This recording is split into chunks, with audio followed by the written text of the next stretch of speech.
Hi everyone, good afternoon. My name is Reshma Subramonian, and I'm going to be presenting on my Keystone project, the Path to Moksha, examining attitudes towards mental health in upper middle class families in Chennai, India. This project was done with the help of my thesis advisor, Dr. Meerav Shohet. Also a special thanks to the Kilachand Honors College and the Undergraduate Research Opportunities Program. So let's get into it.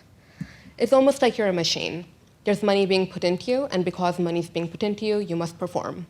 And you feel like you're just a cog in a machine, but you also have to be the best cog in the machine. You have to outperform everybody else, even though you're all stuck in the same cycle. There's no cap on that aspiration, so it's just extremely stressful and extremely, and it's really easy to get lost in all of it. These words were told to me by a former classmate of mine when I visited Siruseri in India last summer. I used to live in Siruseri for 5 to 6 years of my life, from the beginning of 5th grade to the end of 10th grade. During my time living there, I remember the people around me, my friends, my classmates, my family members, all talk about their struggles with their mental health. It was something that was considered somewhat normal.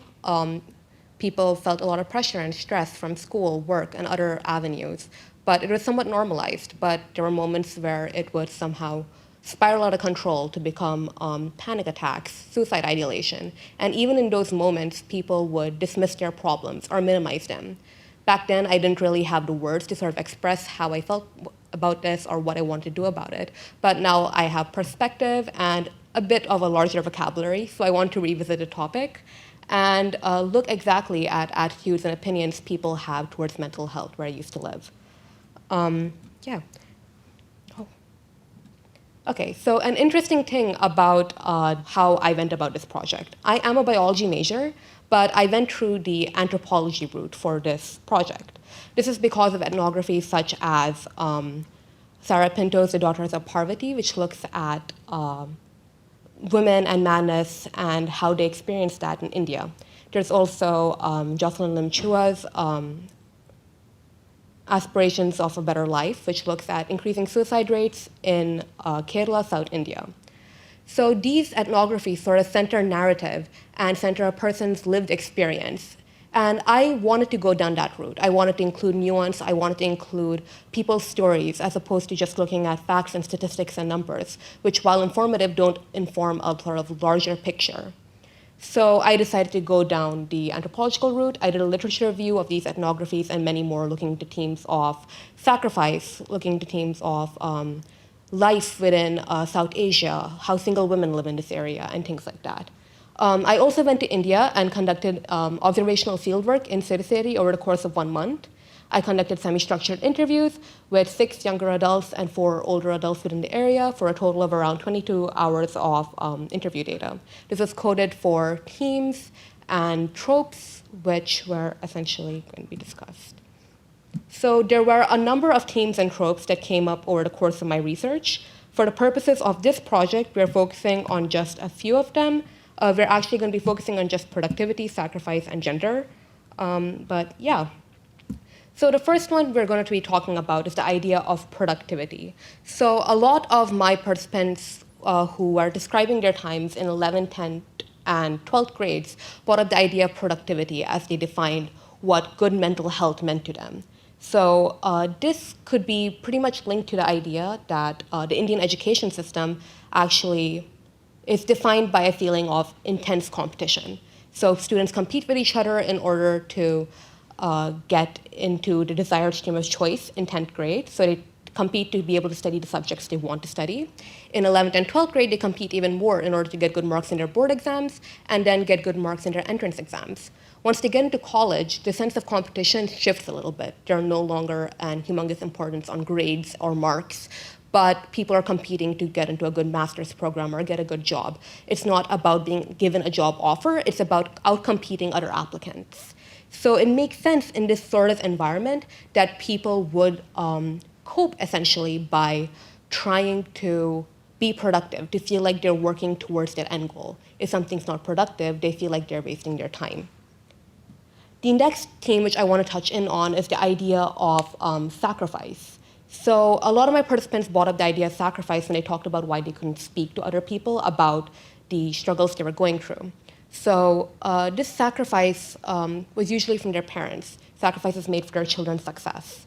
It could take many forms. There's parental sacrifice in terms of quitting your job so you could devote all of your time to your children's studies. Financial sacrifice in terms of spending exorbitant amounts of money on sending your children to tuitions, coaching centers, or private schools.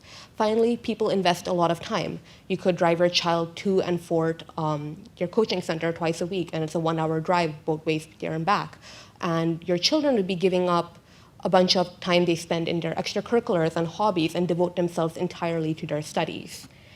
It makes sense that in this sort of environment where people give so much for your success, you feel unable to sort of speak up about the struggles you are facing because there's so much that's riding on you, your family's expectations and the generations before them.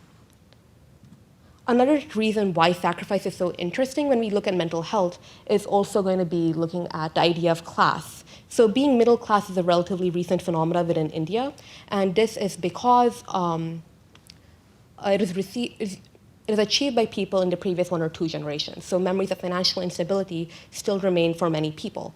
As a result, people tend to compare their own situations when it comes to struggling within school with the experiences of their parents' external pressures of financial instability. And it makes them feel like they're unable to speak up about their own struggles. Finally, we're going to look at gender. So gender is essential to discussing any topic within a social topic within India. For men, this sort of presents itself in terms of looking at the aspirational trope of the stoic paternal figure who is capable of controlling his life, his family, and also being the sole breadwinner of his family. So as a result, many men are very reluctant to sort of discuss their mental health issues with the people around them. They tend to bottle it up and face their problems on their own. When it comes to women, on the other hand, there are fears of being seen as hysterical or being taken as less seriously in the workplace. This is tied to gendered expectation of being a wife, an older sister, or a mother. So women are expected to be caring and nurturing and compassionate, often at the expense of their own struggles and the feelings that they're going through. If they do speak up about their struggles or express frustration or anger, it's often seen as unbelievable or unacceptable. Okay, we're going to be looking just at a few takeaways now. So about mental health in India, it's obviously a very clearly, deeply cultural issue that's ingrained into society. So it makes sense that people are unable to change their opinions on this topic very easily. On the other hand, a lot of my younger participants were showing a bit of a westernized idea when it came to how they looked at mental health. So this is because of the consumption of Western media, social media, globalization. It is also important to note, however, that a lot of these discussions take place in the language of English. If people don't have access to English, they are unable to really participate in these discussions, so it's very much limited by class. But yeah, thank you very much. That's my presentation. Do you all have any questions?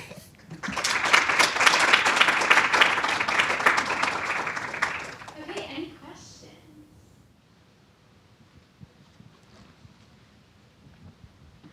Really great presentation. As an Indian American myself, a lot of these themes that you touched on are things that I've seen in myself, like my friends, my family, and I'm wondering what you think the fundamental difference between conducting your research in India with like families that are native to there and haven't immigrated versus maybe kids that are here that still kind of have to deal with the cultural repercussions, but in an entirely new country. Yeah, I can answer this more so from like personal experience than like anything I've actually researched.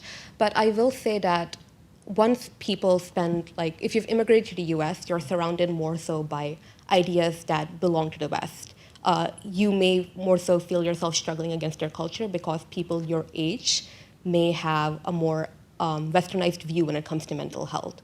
On the other hand, if you're staying within India, it's not just your personal family or your close connections who may have a different opinion, it is the entire culture around you. So when it comes to speaking to, say, for example, the idea of talking to a school counselor or maybe talking to a mental health professional, those are going to be topics that your friends will also reject. You're not going to get the exact same level of support in your peers as you will in the US. So I think that's going to be a really big difference. Obviously, there's work to be done in like researching this, like looking at the sort of Indian American diaspora, as well as in India itself. My research is a lot more focused on like people living in India who have lived in India their whole lives. But yeah. Any other questions?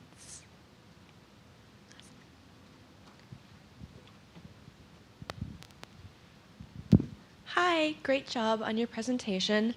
I was wondering if you were able to present your findings in India, and if so, how the reception of that went versus how it's been received in the US.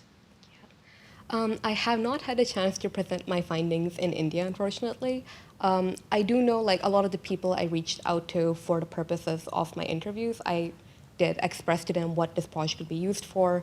The final version of my project is going to be like an ethnographic thesis, which I'm planning on sending out to the people who were so kind as to participate to show them what came of their participation. We will see how they react, but I did express to them what this project would be used for. Most of the people who participated were like very willing to have this conversation. It's a conversation they wanted to have, which is why they did participate. But as for the broader conversation with like people who weren't involved, I honestly can't be too sure. So, yeah. Any other questions? Awesome. Thanks, Reshma. I had a quick question about the takeaway that you presented, which was essentially about language, right? Right. Accessing these ideas in English, and I'm assuming your interviews were also in English. Is that correct? And I was wondering if in your thesis you develop on that theme a little more in terms of, just where do you go with that in your thesis, right? How do you talk about the language people are speaking in, the language they're consuming media in, and the way they begin to represent mental health for themselves in contexts like this? Right. A lot of my thesis more so looking at just language. Language is another way I choose to define class when it came to this topic. So I look a lot more into class, and I looked at language as like an aspect of that. So I didn't discuss it in as much detail as you're pointing out, which is definitely a great point. It's something I definitely could expand on.